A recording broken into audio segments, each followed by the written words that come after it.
Welcome back to The Takeout. Thanks for hanging out with us. House of Representatives last night passed a resolution to repeal President Trump's tariffs on Canada.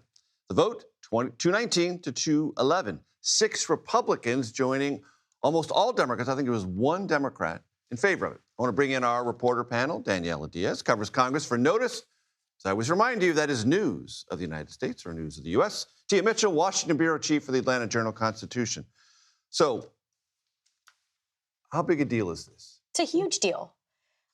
It's not often that we see Republicans go against leadership because Speaker Mike Johnson tried to kill this. Right, they had to go against leadership not once but twice. Twice. Because there was a move procedural vote by Johnson and his leadership team to keep all of these resolutions off the floor. And they couldn't do it. He was defied by Republicans on that, and so this came to the floor. And keep in mind that there's a very, very tiny majority in the House right now. I know we've said it a zillion times. I've been on your show and said it a million times, but it's important. Speaker Mike Johnson can't afford to lose more than 1 vote right now because of that tiny majority, and he knows that. He's been urging his members to be in D.C. to be able to vote in person for these bills, but it failed.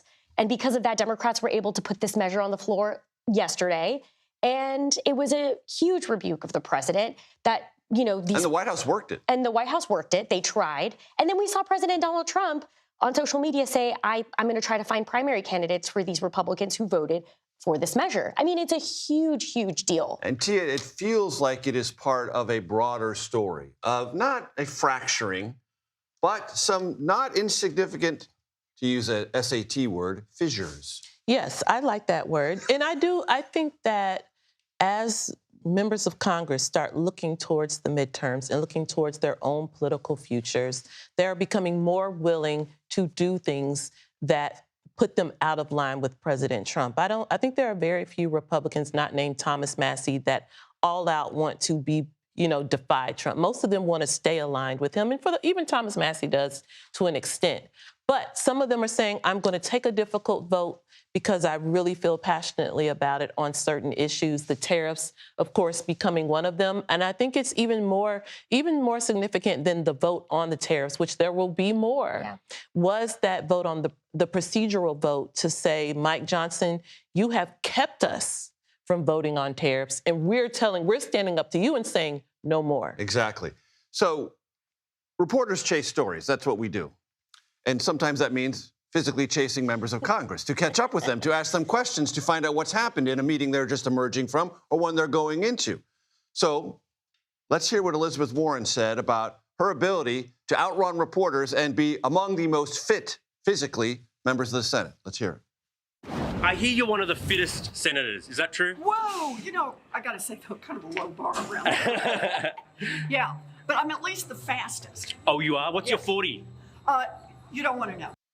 All right, Daniella, and you both do this. Who, in your estimation, are among the fastest members of the House or Senate? I really think Elizabeth Warren is one of them. I think she's right. I covered Elizabeth Warren's presidential campaign, flashback to 6 years ago, and I used to chase her around with my camera, Iowa, New Hampshire, and it was hard to keep up with her. And it's hard to keep up with her in the Senate hallways, as you just saw with TMZ interviewing her about this, of all the publications. She's really fast.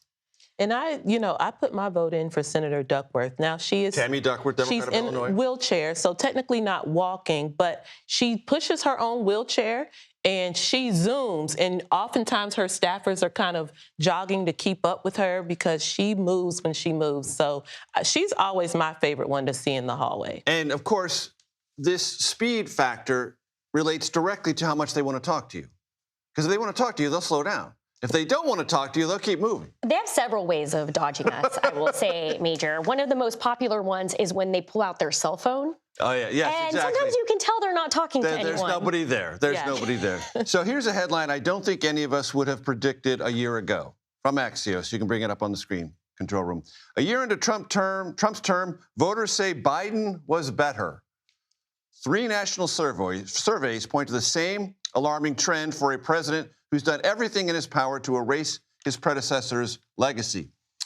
One of the polls cited, economist, YouGov, Trump performance compared to Biden, 46% worse, 40% better. Tia? That is I'm sure going to be something that President Trump is going to love to read about, and we'll probably hear his thoughts on it very soon, because he has been so focused not just on, he's been really focused on kind of trying to diminish and dismantle Biden's legacy. To mock it at every turn. Yeah, very much so. So I do think what President Trump is learning is that it's hard to talk your way out of making people feel better about the economy, about the price of goods, even if the economic indicators, and because he's saying the same thing Biden said for 4 years, which is, look at the numbers, they're doing great. But people said, we don't feel it, and therefore we're not happy with how you're working as president. Now Trump is feeling that. Daniella, we got 30 seconds. You get the last word.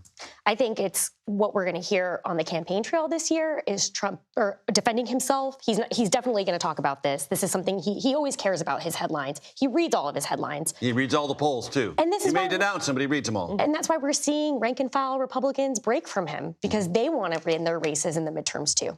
Daniella Diaz, Tia Mitchell, always a pleasure to have you both here. Remember, the candy does not eat itself.